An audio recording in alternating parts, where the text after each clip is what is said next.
MASH, one of the most popular television shows of all time. How many remember MASH? It is my second favorite television show. I'm not going to tell you my first favorite. I'm too embarrassed, and that's another sermon. But in any event, MASH aired from 1972 to 1983. It followed the escapades of a MASH unit, Mobile Army Surgical Hospital, in the Korean War. In one of the episodes, the Chinese, of all people, called 4077th MASH, said they had some Allied prisoners that they could not care for medically, that they were going to welcome to turn them over to the MASH unit. Hawkeye Pierce and Trapper John McIntyre and 3 others boarded a bus and went out into enemy territory. And in that journey, they rounded the bend, and there in front of them, folks, was a bridge. A crusty, flat, dirt bridge that spanned, and I use that word spanned loosely, a swampy bit of water.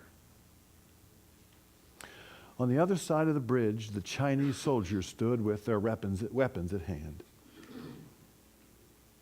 And it's this picture that I want you to think about.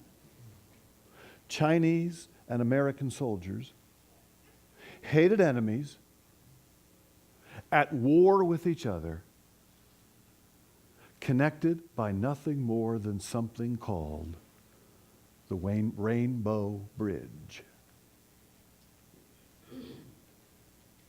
Now, there are bridges, and then there are bridges. There's the Chesapeake Bay Bridge in Maryland. How many people have ever been over the Chesapeake Bay Bridge? It connects the eastern shore of Maryland with Baltimore metropolitan area. Did you know this, Ron? 4.3 miles in length. It is the longest continuous overwater steel structure in the world.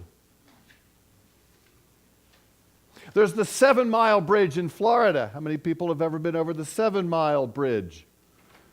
6.8 miles. It connects the middle and lower Florida Keys. And Sharon and I can tell you it's the only thing that connects the two.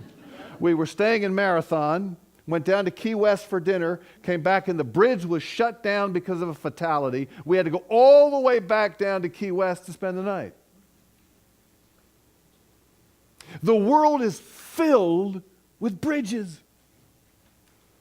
And what they do, folks, is they connect things that otherwise would not be connected. In some very real sense, as you heard from the children's sermon that Andrea gave, Jesus is a bridge. He has come to connect us, or better yet, reconnect us back to God. Every mistake we ever make, every commandment we ever break, every person we ever hurt, it's as though it chips away at our relationship with God until, as Luke says, there's a great chasm that's been fixed. With God on one side of the chasm and you and I on the other side of the chasm, and from where we're standing, we can't get there from here. I am not good enough or worthy enough to bring myself back into a relationship with God, and neither are you. But Jesus is. The one about whom Nathanael speaks, can anything good come out of Nazareth, is worthy enough and good enough to bridge the chasm, to put us back into a right relationship with God. And in fact, He is the only one good enough. And so He comes each and every day, always giving us the room to recognize Him or not recognize Him. Jesus was born in a manger this Christmas to be our bridge back to God.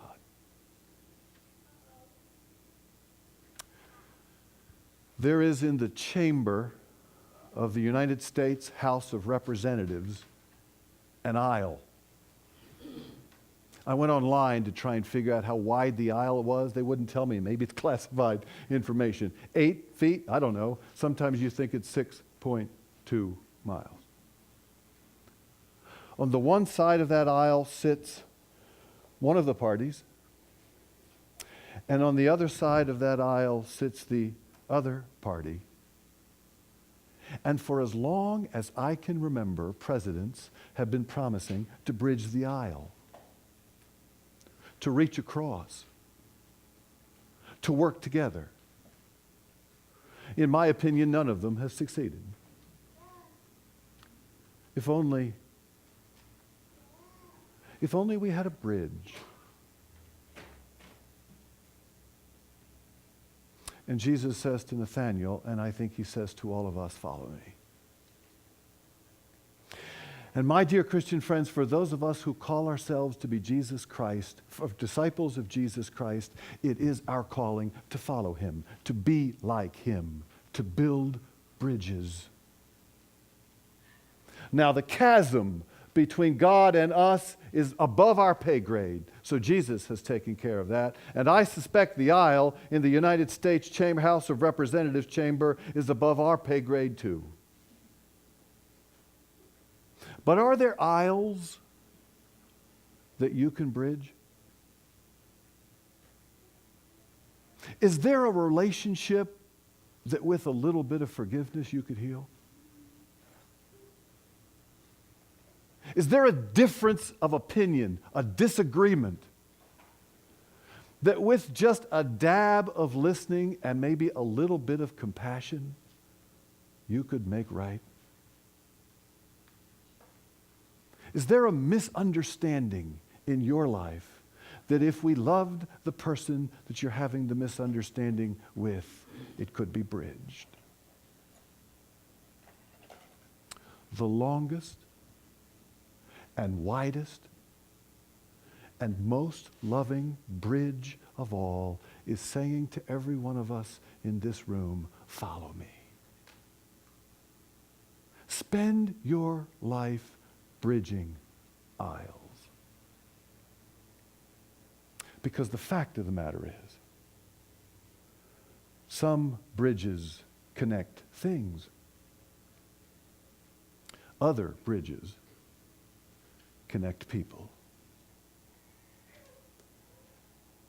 Can we be counted among them?